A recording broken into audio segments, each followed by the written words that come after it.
A todos, muchas gracias por acudir a esta convocatoria que el día de hoy hicimos para anunciar que estamos ya en la ruta de la aprobación del dictamen de la iniciativa que envía el Ejecutivo Federal para elevar a rango constitucional todos los derechos y garantías que tienen que ver con el bienestar. Es lo que estamos haciendo en la Comisión de Puntos Constitucionales. Se distribuyó el dictamen la semana pasada para cubrir con los plazos reglamentarios del análisis propio de la iniciativa, bueno, que ahora ya en texto de dictamen se le hicieron algunas correcciones técnicas, pero es lo que mañana en la Comisión de Puntos Constitucionales, en unidas con la Comisión de Salud, dictaminaremos, y le agradezco al diputado Ernesto Palacios que me acompañe a dar a conocer esta información. Esta es una reforma que eleva a rango constitucional la garantía de los derechos de los menores, de los que menos tienen, de los que durante décadas fueron olvidados. Con esta reforma se cumple un objetivo más del presidente de la República, que está haciendo realidad el compromiso de primero los pobres, generar mejores condiciones de vida para los mexicanos, en especial para los que viven en situación de pobreza. Esta reforma, hay que decirlo, concuerda con los criterios sustentados por nuestros máximos tribunales en materia de derechos humanos y sus garantías, así como su principio de progresividad. Es una reforma que garantiza los derechos a la salud, educación y seguridad social de las y los mexicanos, con especial énfasis en los grupos vulnerables como personas con discapacidad permanente, adultos mayores, jóvenes en condición de pobreza e indígenas en la misma situación. El objetivo es establecer el estado de bienestar, al elevar a rango constitucional derechos como la pensión a adultos mayores, a personas con discapacidad permanente, que se dará prioridad a menores de edad de hasta 18 años, indígenas y personas en condición de pobreza, y a una beca. Además, crear el Sistema Nacional de Salud para garantizar la extensión progresiva, cuantitativa y cualitativa de los servicios de salud, particularmente para la atención integral de la población mexicana que no cuenta con seguridad social. Garantizar en la Constitución política el ejercicio de los derechos fundamentales a la educación, a la salud y bienestar social. Establece la obligación del Estado a dar pensiones a adultos mayores con discapacidad permanente, menores de 18 años e indígenas de hasta 64 años. Las personas mayores de 68 años tendrán derecho a recibir por parte del Estado una pensión no contributiva en términos que fija la ley. Para el caso de los indígenas será a partir de los 65 años. El Estado establecerá un sistema de becas para los estudiantes de todos los niveles escolares de familias en condición de pobreza. Así se garantiza el derecho a la educación con equidad. Se reforma el artículo 4 constitucional, párrafo 4, y se adicionan los párrafos 14, 15 y 16. Para aprobarse se requieren 2/3 partes de los presentes, según el artículo 135 constitucional, y bueno, pues estamos en la ruta de que eso sea posible, hablando con todos los grupos parlamentarios, con diputadas y diputados que integran la Comisión de Puntos Constitucionales. Ahorita venimos de una reunión en donde les pedimos hagan llegar sus observaciones, todo texto es mejorable en todos los sentidos, pero la esencia es mantener esta obligación del Estado, regresar a esas obligaciones del Estado, a concretar una garantía tan importante como lo es el que nuestros niños, niñas, jóvenes, adultos mayores y la población en general que no cuenta con seguridad social cuenten con una prestación. Está acorde además con el Plan Nacional de Desarrollo 2018-2024. Yo creo que eso también es importante, que estemos hablando de programas no solo de una raíz esencialmente de justicia social, sino también acorde a documentos que son para nosotros ya normatividad, como el Plan Nacional de Desarrollo, o también hablar de los compromisos que México tiene en tratados internacionales, como los objetivos del milenio, en el caso de los objetivos del desarrollo social de la ONU, que es mejor conocido como la Agenda 2030. Todo esto está alineado para que nosotros estemos cumpliendo con altos estándares de derechos humanos en el respeto y garantía de los enunciados que tenemos en nuestra Constitución, no solamente con redacciones, sino con formas ya muy concretas de cómo se va a dar progresividad a que las niñas, niños, jóvenes y adultos mayores tengan una consideración más palpable en la Constitución y más obligada para todas las instituciones que componen el Estado.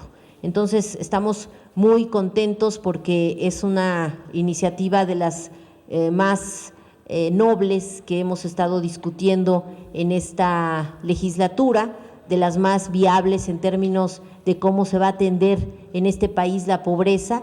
Y bueno, pues esperamos que todos los grupos parlamentarios sean sensibles a esta necesidad de elevar a rango constitucional estos programas y que, bueno, hay que decirlo también, es la primera vez que primero se empieza a operar en la realidad, en la vida cotidiana, la habilitación de recursos para este tipo de garantías, y una vez ya operando, que llevan un año en operación, ahora se hace valer en la Constitución. Por eso también es algo de resaltarse que en la Ciudad de México y ahora en el país hemos estado a la inversa en cuanto a reformas legales. Primero las hacemos valer en la realidad y ahora las estamos elevando a rango constitucional. Entonces, ese es el anuncio, la información que queremos dar.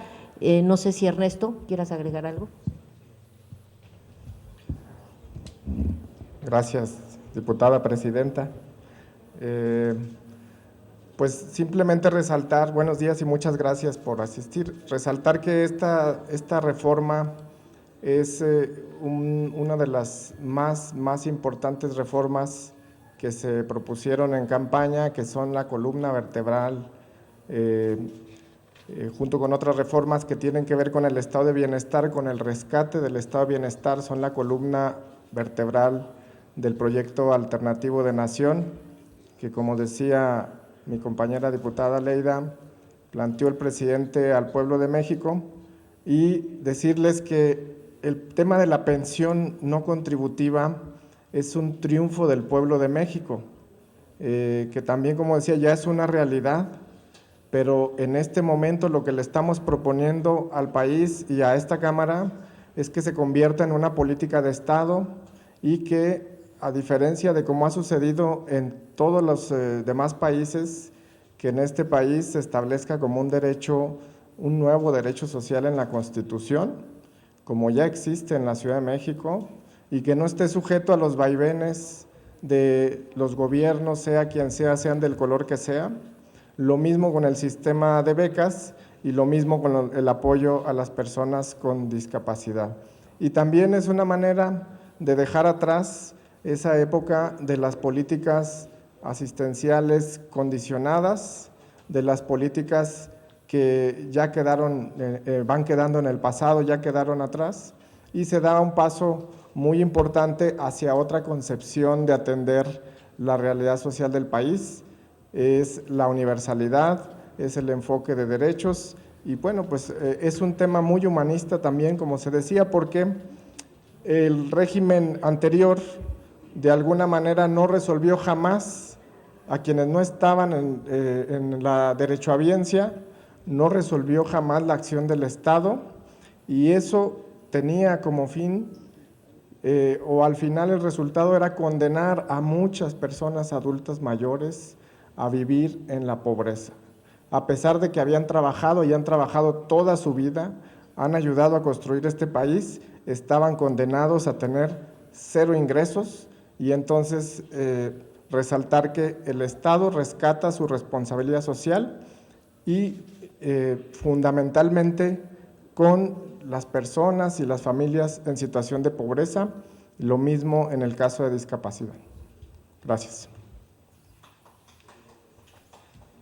Estamos contentos, por eso qué bueno que lo festejemos. Realmente es esta visión de Estado que nosotros queremos ir impulsando en el texto constitucional, un Estado garantista, en donde los derechos no son solo enunciados, sino se hacen valer ahora con recursos, como lo declara pues en la Declaración de Derechos Humanos, que además llegamos tarde a hacer valer estos tratados, porque ahí dice que tenemos que habilitar los recursos necesarios del Estado para que estos derechos sean realidad.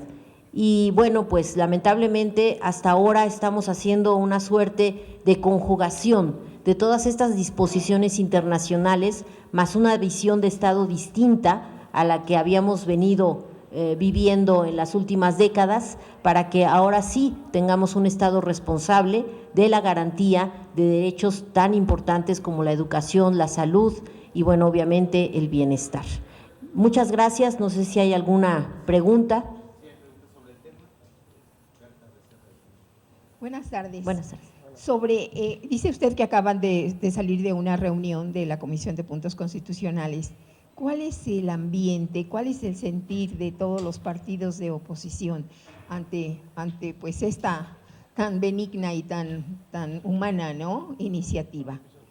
Pues mira, a mí me ha tocado estar hablando sobre todo con quienes integran de las diferentes bancadas la Comisión de Puntos Constitucionales, y pues hay disposición a que esto trascienda, porque obviamente en muchos sentidos, y en este dictamen incluimos además iniciativas del PRI, de Morena, del Partido Encuentro Social, que tienen que ver con lo mismo. Entonces yo siento un buen ambiente, así nos lo han dicho, he hablado con todos los grupos parlamentarios, con el PRI, con el PAN. El PAN, bueno, ha dicho que va a analizar, va a presentar sus observaciones. Adelante, mañana escucharemos como tal lo que tenga que plantear, pero los demás grupos parlamentarios ven mucha nobleza en esta iniciativa, así nos lo han hecho ver a mí personalmente, y bueno, espero mañana podamos transitar con observaciones que sean perfectibles para la norma.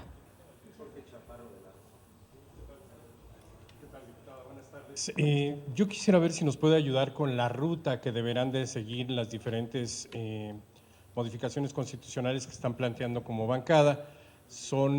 Aparte de esta, hay otras dos que tendría que ver con lo de fuero constitucional para el presidente y la de partidos políticos, el financiamiento a partidos políticos. Me gustaría saber si nos puede explicar un poco cómo será la ruta de aprobación de esta iniciativa. Y hablaba usted de que hay un buen ánimo, al menos es su percepción en la comisión, para aprobar esta reforma al cuarto constitucional. Yo le preguntaría, ¿están dispuestos los partidos políticos a aceptar un candado de este tamaño?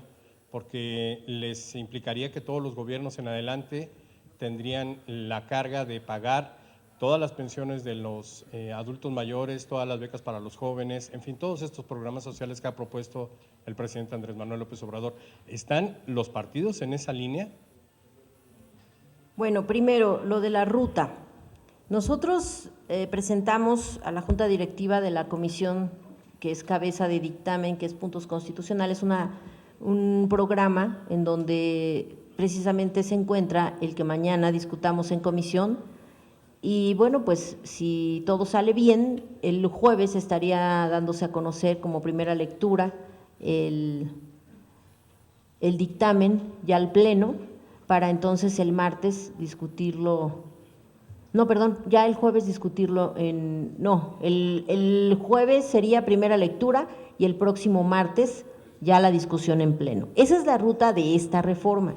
Las otras dos que comentas, bueno, decirles que no me ha llegado el turno hasta donde me quedé de fuero constitucional, a pesar de que sé que ya ingresó a la Cámara de Diputados, la tiene mesa directiva, pero no nos han habilitado el turno. Y en el caso de partidos políticos tampoco tenemos una ruta ya establecida. Esa, bueno, aparte de lo que implica la elección de los consejeros, la ruta como tal de reformas no nos han establecido algún acuerdo o algo que ya se pueda retomar. Pero el ambiente, yo creo que, al menos insisto, en la plática que yo tuve la semana pasada con los grupos parlamentarios, había un buen ambiente. Había observaciones, claro, pero son observaciones mismas que ya se retomaron para presentar el dictamen. Hay adecuaciones técnicas, de técnica legislativa, que se hicieron al dictamen y que también fueron producto de la plática con los grupos parlamentarios. Pero además me gustaría aclarar que no tenemos por qué verlo como candado, y qué bueno que lo mencionas, porque no se trata de maniatar a nadie, se trata de hacer valer que nuestra Declaración de Derechos Humanos, y digo nuestra porque somos parte de la Declaración Universal de Derechos Humanos, de los tratados internacionales con respecto a cómo el Estado tiene que hacer valer estos derechos y que tienen que ser progresivos. Entonces, este va a ser el piso en el que todos, sobre todo las personas que se encuentren y familias que se encuentren en pobreza, van a contar con un respaldo del Estado para salir de esa situación. Y a partir de eso, ser progresivos en los próximos presupuestos. Entonces, teníamos lamentablemente ya costumbre de que en esta Cámara, en este cuerpo legislativo, aprobábamos leyes que solamente tenían que ver con negocios. Cada nueva ley en diferentes legislaturas era un negocio, un adelgazamiento del Estado en sus responsabilidades con los ciudadanos. Y esta le regresa al Estado una responsabilidad de atención que es, insisto, un piso en el que todos nos vamos a ubicar para partir de cómo vamos a contrarrestar la desigualdad. Otros gobiernos han hecho programas igual, inversión en pobreza, en becas, pero no en esta lógica de hacer una conjugación entre cómo atiendes las disposiciones internacionales, pero las mismas que tengan que ver con nuestra Constitución y leyes en la materia. Entonces, no es una camisa de fuerza, es nada más poner condiciones mínimas para que no haya esa desigualdad en cómo enfrentamos el día a día las familias mexicanas. Perdón, diputada, se lo pregunto porque las presiones financieras para el gobierno son extraordinarias. En este momento tiene presiones financieras por pensiones que van a iniciar el año que entra y que les han llamado miserables porque mi generación, se va a comenzar a pensionar con salarios mínimos. Y esas presiones van a empezar a crecer hacia otras administraciones, quizá no la del presidente López Obrador, pero sí las siguientes. Y esta presión que le meten con los recursos que están destinando para todos estos programas sociales, que no discuto si son o no son aceptables. Lo que digo son las presiones económicas, y los partidos políticos le han manifestado que están de acuerdo en que cualquier otro presidente que llegue va a aceptar todas estas presiones financieras sobre el presupuesto que ya están en un año, en 2021 van a empezar las presiones. Bien, va a comentar mi compañero Ernesto en este sentido, pero decirles que los grupos parlamentarios no han manifestado nada en ese sentido. En ese sentido no, digo, no hasta ahorita, a lo mejor otros días lo harán, pero hasta ahorita no. Y hay un impacto presupuestal que nos entrega el Centro de Estudios de Finanzas Públicas de la Cámara, en donde afortunadamente nos acredita que no hay impacto presupuestal porque es algo que ya se ejerce y que nada más lo que estamos determinando en los artículos transitorios es que tendrá que ser progresivo, tendrá que aumentar. El universo también se me hace favor de personas que son atendidas, ¿no? Bueno, en el caso de adultos mayores son 8 millones. En este momento ya hay una bolsa de 125,000 millones, que es lo que aprobó esta Cámara. Pero primero recordar que en materia de derechos sociales siempre nos hemos puesto de acuerdo todas las fuerzas políticas. Eso hay que resaltarlo mucho porque nuestra Constitución tiene un catálogo de derechos sociales muy importante, de avanzada. Y eso ha sido producto de que siempre en este país ha habido un acuerdo muy importante en avanzar siempre, de ir hacia adelante. Entonces, a eso le apostamos, que se establezca el derecho social, también romper esa lógica que había en el pasado, porque se decía que habría derechos ya a la hora de instrumentarlos cuando hubiera presupuesto. Pero esperamos que haya la misma sensibilidad y sí hay que resaltar una cosa, no tendría por qué haber preocupación en el sentido de que la universalidad, en el caso de la pensión, por ejemplo, rompe cualquier posibilidad de clientelismo. No hay manera. Cuando se vuelve derecho y cuando es universal, no hay manera de condicionamientos. Entonces ahí vamos a encontrar una coincidencia muy importante, ¿no? Y lo otro es que también se va a atender, lo dijeron, lo ha venido señalando el presidente, se ha venido comentando en nuestra bancada, por supuesto que dejaron una situación muy compleja en el caso de las pensiones. Eso es público y en este año del 2021 sí se tiene que revisar, pero estamos hablando de cosas distintas. Estamos hablando de los que siempre fueron olvidados, de los que siempre fueron excluidos.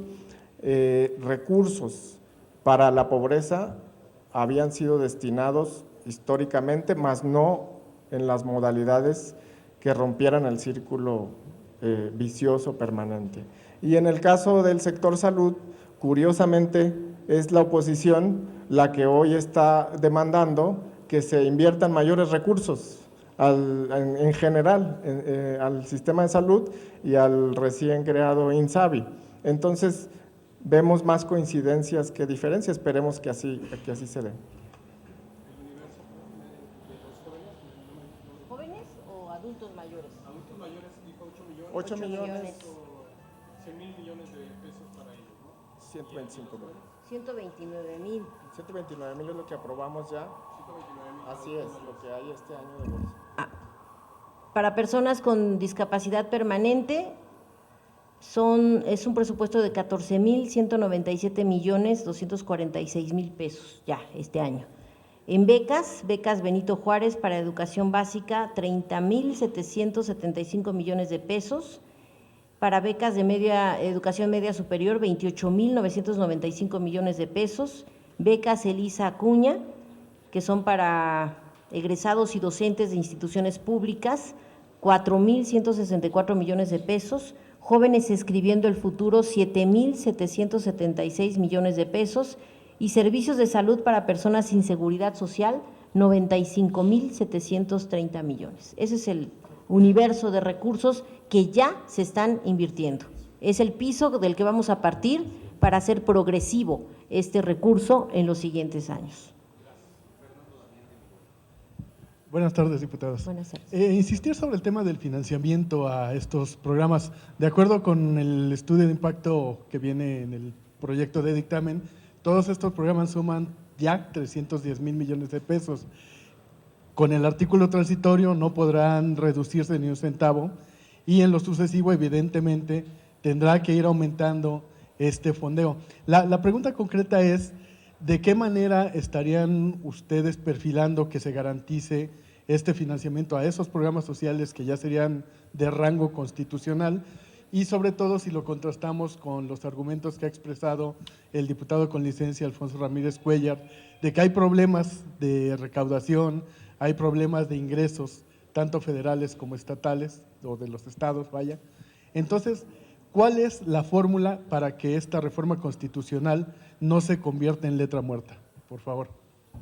Bueno, precisamente el que ya se eleve a una redacción en la Constitución como obligación del Estado tendrá sus consecuencias el no hacerlo, ¿no? También el cómo vamos a encontrar que, entendiendo que es una responsabilidad ya muy concreta en la Constitución y que se le tendrá que disponer de recursos, el Estado podrá tener muchos problemas, que pensiones que también están ahogando ahorita las finanzas u otras cosas, pero no podrá olvidar que esto es progresivo. Y así es la Constitución mexicana, afortunadamente. O sea, aparte de que, como lo dice Ernesto, se garantiza la universalidad, es también la progresividad, porque hasta ahorita en discapacidad se está empezando, insisto, con una inversión, pero se tiene que tender a hacerlo más. Entonces, aquí las próximas legislaturas tendrán que discutir con respecto a eso, a la obligación que tiene el Estado de proporcionar estas garantías y olvidarse de algunas otras cosas. Y yo creo que en el caso de esta legislatura, por eso también hemos atendido con mucha puntualidad el que el Estado deje de ser suntuoso y que tengamos medidas de austeridad, que todo ese dinero se vaya dedicando a estas cosas que en realidad son lo importante que tiene que atender el gobierno y en este caso el Estado en su conjunto en recursos ya muy concretos. La Cámara ha ahorrado al día de hoy 1.400 millones de pesos, por ejemplo, ¿no? Y no pasa nada, seguimos funcionando. Y así entonces las instituciones. De hecho, se está haciendo un análisis de cómo operan estos programas, con cuánto recurso tienen que operar, no el que tiene que ver con el apoyo, sino también con la operación, y el Centro de Estudios de Finanzas Públicas así lo documenta. Entonces, todo eso en un análisis en el que la obligación primero sea atender esta forma de ir erradicando la desigualdad en el país. Diputada, me voy a salir un poco del tema. Quisiera preguntarle cuál es su postura frente al paro nacional del 9 de marzo. ¿Considera usted que es un movimiento profundamente reaccionario, como dice John Ackerman y la titular de la Función Pública, Ermendira Sandoval, o es un genuino movimiento de mujeres que se sienten ultrajadas y están cansadas, hartas de tanta violencia? Pues como tal yo creo que necesitamos ser muy conscientes de que hay sigue habiendo toda una serie de omisiones en el Estado, y hablar del Estado es hablar de todos los que lo conformamos, que no permiten detener la violencia que se vive y que vivimos las mujeres día a día. Entonces, cualquier demanda en el sentido inverso es legítima y nosotros tenemos que ser muy conscientes de acompañarla, de ser receptivas, porque las generaciones de ahora se expresan distinto a como nos expresamos nosotras o a como se expresaban en anteriores décadas nuestras antecesoras. Entonces, yo creo que necesitamos ser muy cuidadosas de que rescatemos toda esa legitimidad de las denuncias que se están haciendo, de la omisión que hay en los ministerios públicos cuando desaparece una niña, una mujer, y que todo eso veamos cómo lo corregimos. Por eso me da mucho gusto que hayamos instalado la mesa con el fiscal general, que vamos a atender qué está pasando con el delito de feminicidio así como está tipificado, funciona, no funciona, a quién le toca hacerlo valer, sirvió de algo que eleváramos las penas o realmente nada más es algo que lo hacemos también como una acción desesperada que no del todo coadyuva a resolver pues lo que se está demandando. Entonces yo creo que sí, tenemos que ser muy receptivas y yo respeto completamente la manifestación del 9 de marzo. ¿Se va usted a sumar? Sí. Bueno, si hay dictamen, espero que aquí los compañeros nos ayuden a sacarlo adelante, pero sí me voy a sumar y de hecho estamos haciendo muchas reuniones con muchas mujeres, en particular a mí la voz de Marcela Lagarde, la voz de Malú Micher, son voces autorizadas que nos pueden dejar de ver este tema como un tema que se están queriendo jalonear ya las posturas políticas de partidos y que lo veamos como mujeres que además traemos a mujeres atrás de nosotras en el sentido generacional, que necesitamos darles fuerza, darles la fortaleza que nosotros requeríamos cuando luchábamos en nuestro momento por las demandas que a veces lamentablemente no se escuchan, o sea, pintar una pared, gritar. Es un grito de desesperación, yo lo veo más así que más como querer pensar que hay mano negra o cosas por el estilo, que podrá ser que las hay, tampoco hay que ser ingenuos, pero hay que, insisto, rescatar la legitimidad del movimiento. Gracias, no sé. Muchas gracias, diputada. Sobre este tema, ¿cómo sería la ruta para homologar el delito de feminicidio? Y si no sería alguna idea de, en algunos casos, atraer lo que sea federal, que lo traiga la federación y que lo investigue, o cómo va a ser esta propuesta que estaba anunciando la presidenta después de la reunión que tuvieron con el fiscal general?